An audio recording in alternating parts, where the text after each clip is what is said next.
एक fire safety officer के लिए काफी चैलेंजिंग काम होता है फायर रिस्क असेसमेंट। जब भी कोई एक safety officer, fire safety officer, अगर वो साइट पे जाता है, अपनी ड्यूटी शुरू करने के लिए जाता है, तो एक काम उसके सामने अक्सर आता है कि फायर रिस्क असेसमेंट कैसे हम करें। तमाम तरह की बातें और क्लासरूम की पढ़ाइयां तो हमारी होती हैं, हम लोग जानते हैं सारी चीजें, लेकिन हमें ये नहीं मालूम होता है कि वास्तव में हम इस असेसमेंट को कैसे करें, हम क्या करें, किस तरीके से करें। दूसरी बात मैं बता दूं कि फायर रिस्क असेसमेंट को आप दो भाषाओं में कर सकते हैं, ऐसा नहीं है। हाँ, अगर आप इंडिया में हैं तो कई जगह, कई कंपनियां अब फायर रिस्क असेसमेंट लगभग कई जगह हिंदी में भी लोग लिखना शुरू कर चुके हैं।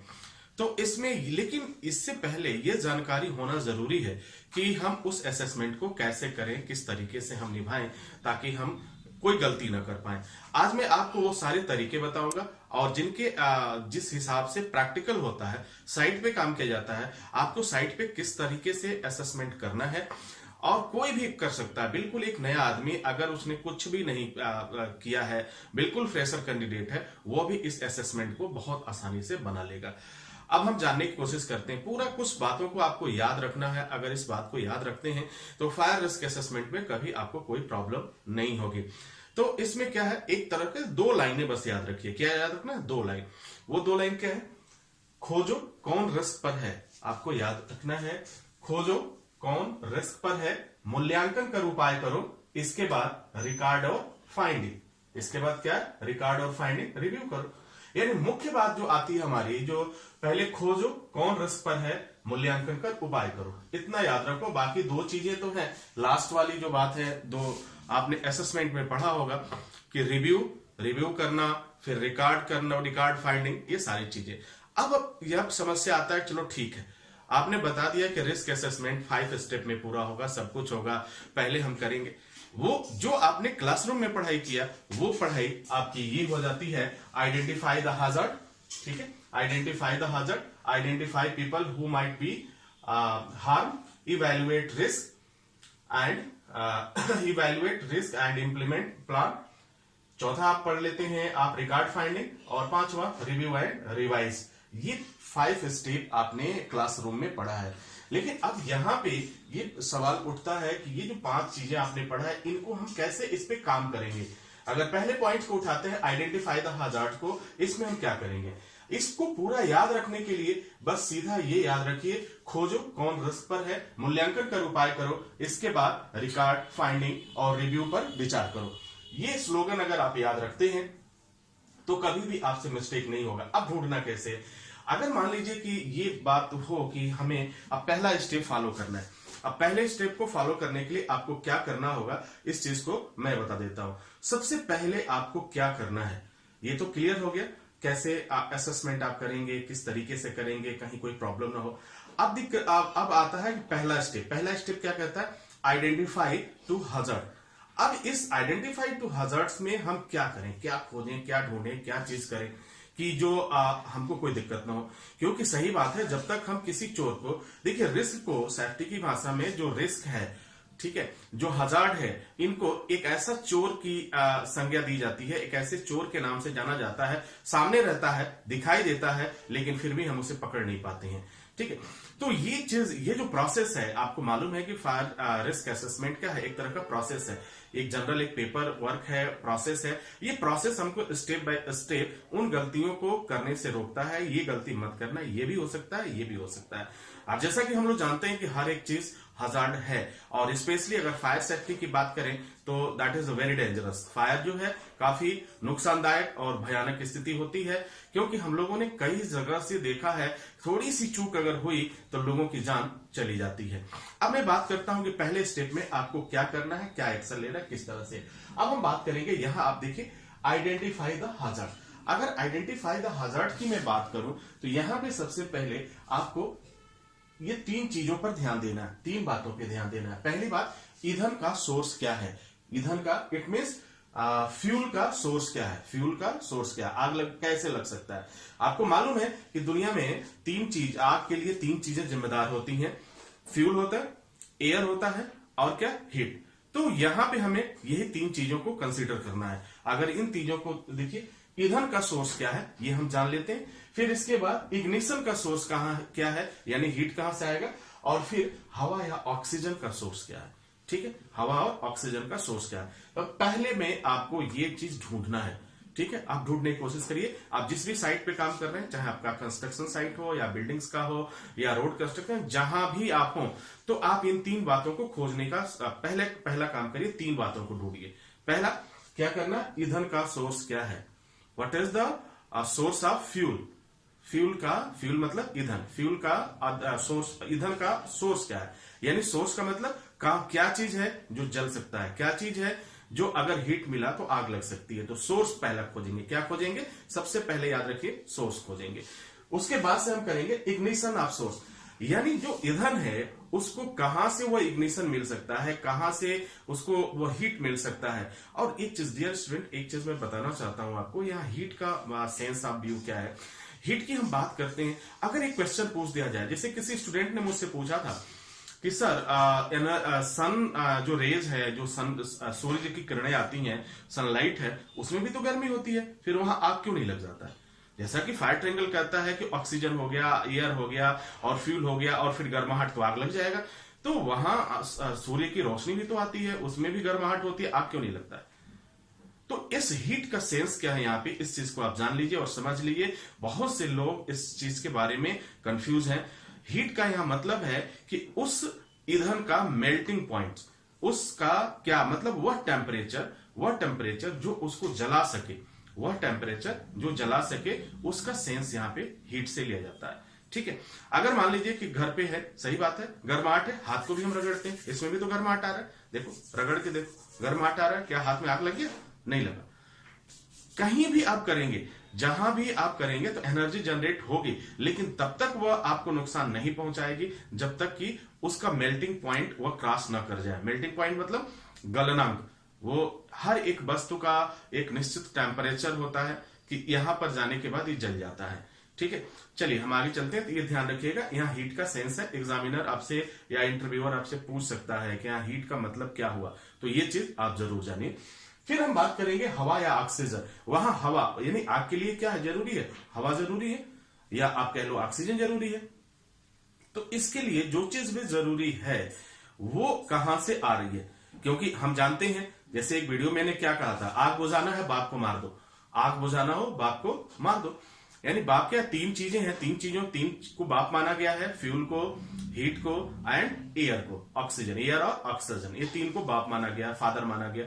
बुझाना है, इनमें से किसी एक को मारो मतलब खत्म कर दो, रिमूव, एलिमिनेट करो, खत्म करो उस चीज को। जैसे आप खत्म करोगे आग पे काबू का पालोगे। ये पूरी दुनिया में यही सिद्धांत चलता है, यही प्रिंसिपल चलता है, इसके अलावा कुछ भी नहीं है। ठीक है, तो यहां पे हमने 3 चीजों को ढूंढा। पहला क्या, ईंधन का सोर्स हमने खोज लिया, फिर हमने इग्निशन का सोर्स खोज लिया, और फिर हवा का सोर्स हमने खोज लिया। अब बारी है दूसरा पॉइंट जो कहता है, क्या कहता है, identify people who might be harm, वे लोग जो रिस्क पे हैं। तो अगर उनकी मैं बात करूं तो उसमें दो लोगों पर हमको बहुत ध्यान रखना होता है, 2 लोगों के बारे में हमें करना होता है। पहला, वो 2 लोग कौन कौन से हैं? पहला, जो हमारे क्या है, प्रीमिसेस है, यानी जो हमारे हेल्पर हैं, जो वर्कर हैं, प्रीमिसेस हैं, उनके ऊपर कंसिडर करना है, उनको ढूंढो। और फिर हर एक साइड पे कुछ ना कुछ उत्पाती लोग होते हैं और उल्टे सोच वाले लोग होते हैं, उनको, जिसे हम कहते हैं वल्नरेबल पर्सन, एक ऐसा व्यक्ति जो उत्पात, हमेशा उल्टा सोचेगा, हमेशा कोई। तो इन लोगों को भी फाइंड करो, ये सबसे बड़े हजार्ड्स होते हैं, सबसे बड़े हजार्ड यही होते हैं। तो इनके सहायक लोग क्या है, रिस्क पे कौन है, तो जो हमारे वहां पे लोग सहायक लोग हैं वो काम कर रहे हैं। और दूसरी बात, उसमें से कुछ ऐसे जरूर होंगे वो जो उत्पाती लोग कहते हैं, उनको ढूंढ डालिए। तो ये दूसरा स्टेप आपका पूरा हो जाता है। ठीक है, दूसरा स्टेप पूरा हो गया। अब हम बात करते हैं तीसरा स्टेप, जो नेक्स्ट स्टेप है, third step, that is the most important, ये बहुत ज्यादा महत्वपूर्ण है। इसमें आपको ये सारी चीजों करना होगा जो टेक्निकली होता है। अब टेक्निकली साइड पे क्या क्या चीज को आपको देखना है। अब ये जो थर्ड नंबर है, ये कहता है इवैल्यूएट रिस्क। इवैल्यूएट रिस्क यानी जो रिस्क है वो कितना रिस्क है, ज्यादा है, कम है, कितना नुकसान हो सकता है, इवैल्यूएट। अब इसको करने के लिए आपको एक और करना होगा, एक तरीका। अब देखिए, जब इवैल्यूएट की बात आएगी तो इसमें हमको 7 पॉइंट पे कंसीडर करना है। कितनी पॉइंट होंगे, 7 पॉइंट्स। और वो 7 पॉइंट्स क्या करने हैं, कंसीडर आपको करना है। पहला होगा आग का रोकथाम, आग को हम कैसे रोक पाएंगे, ठीक है, ये चीज देखते हैं। फिर आग का फैलना कैसे रोकेंगे, पहले बात देखो कि आग को कैसे कैसे रोक, प्रिवेंट टू फायर, कैसे रोकना है उसको, ये इस पे सोचो, विचार करो, इवैल्यूएट।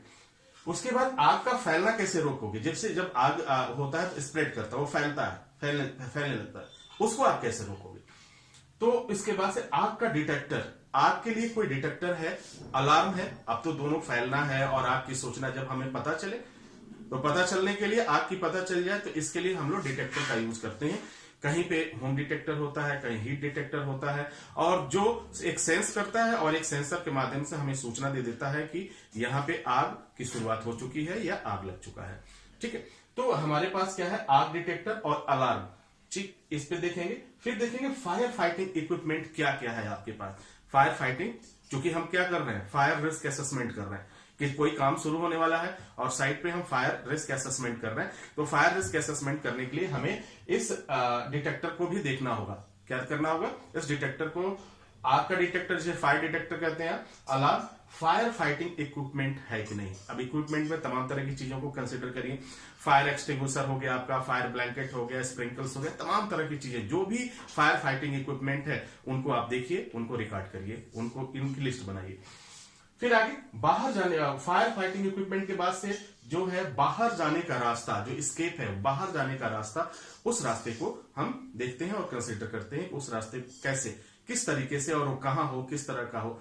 फिर उसके बाद हम करते हैं सेफ्टी साइनेज, सेफ्टी साइन, जैसा कि आपने एक सेफ्टी साइन के लिए क्या क्या सेफ्टी साइन होते हैं, उनका यूज कैसे किया जाता है। अगर आप इस वीडियो पे नए हैं या पहली बार मेरे साथ बात कर रहे हैं या आप लर्न कर रहे हैं, तो इसके पहले सेफ्टी साइन का एक वीडियो है, उसको जरूर देखिए। उसमें आपको पता चल जाएगा कि दुनिया में कितने तरह के सेफ्टी साइन होते हैं, उनका मतलब क्या होता है, जो इस चीज को समझने में और मदद करेगा।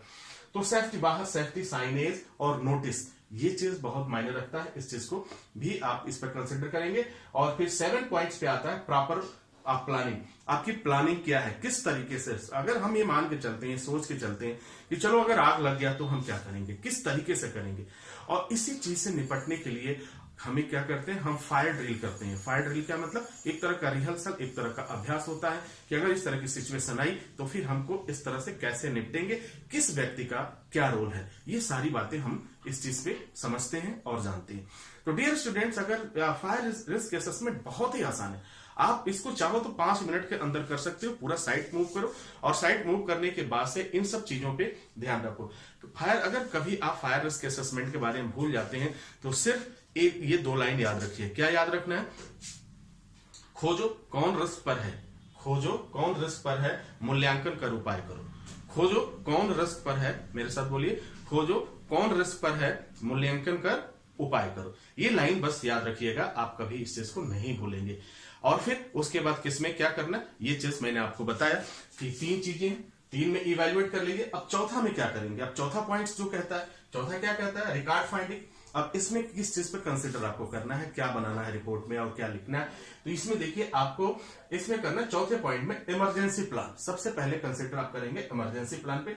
फिर इंफॉर्मेशन, सूचना कैसे देंगे, आग लग गई, किसको सूचना देना है, पहली बार किसको सूचना देना है, किस तरीके से बोलना है, क्या बताना है, किस तरह से करना है, ये सारी चीजें इंफॉर्मेशन। और फिर एक होता है प्रॉपर ट्रेनिंग। एक ट्रेनिंग ये कि जो ट्रेनिंग हम लोग कर रहे हैं क्लास, एक तो होता है क्लासरूम की ट्रेनिंग, एक हो गई आपकी सब्जेक्ट की ट्रेनिंग, और एक होता है आपकी साइट की ट्रेनिंग। तो साइट पे ट्रेनिंग आपने किस तरीके से किया, अगर ये सिचुएशन है, हर साइट का रूपरेखा, हर साइट का नेचर, हर साइट का बिहेवियर अलग होता है, एक जैसा कुछ भी नहीं होता है। तो वहां के अकॉर्डिंग हमें जरूरत पड़ती है क्या, प्रॉपर ट्रेनिंग की, प्रॉपर इंस्ट्रक्शन की, प्रॉपर। इसके लिए हम लोग क्या करते हैं, टीबीटी करते हैं, टूल बॉक्स मीटिंग करते हैं, असेंबली मीटिंग करते हैं। एवरीडे हम एक चीज को बताते हैं। एक फायर सेफ्टी ऑफिसर की ये रिस्पॉन्सिबिलिटी, जो जिम्मेदारी में भी शामिल है। तो आई होप कि डियर स्टूडेंट्स, कभी भी फायर रिस्क असेसमेंट की बात आए तो आप इस तरह से आप फायर रिस्क असेसमेंट करेंगे। इन बातों को कंसिडर करिए और इनको एक एक करके देखिए। फिर आप देखिए, बहुत इजी वे में आप इस चीज को राइट कर लेंगे और लिख लेंगे। कभी मत डरिए और घबराइए कि नहीं मुझे अंग्रेजी नहीं आती है, हम नहीं लिख पाएंगे। आप हिंदी में पहले बनाना सीखिए। जैसे हिंदी में करेंगे इंग्लिश में भी आ जाएगा। ये कोई डजंट मैटर, ऐसा कुछ भी नहीं है कि आपको नहीं आ सकता, आप कर सकते हैं, आप कुछ भी कर सकते हैं, बस ट्राई करने की जरूरत है। देखो क्या होता है ना कि जब इंसान समझ लेता है किसी बात को तो बहुत इजी वे में बोलता है और वो समझा सकता है, लेकिन जिस चीज को हम समझते ही नहीं है तो फिर हमको बोलने में या कुछ कहने में हमें दिक्कत महसूस होती है, हमें प्रॉब्लम महसूस होती है। तो इसी के साथ ही आपसे इजाजत चाहेंगे। पुनः हम हाजिर होंगे कुछ नए सब्जेक्ट के साथ, कुछ नए टॉपिक के साथ।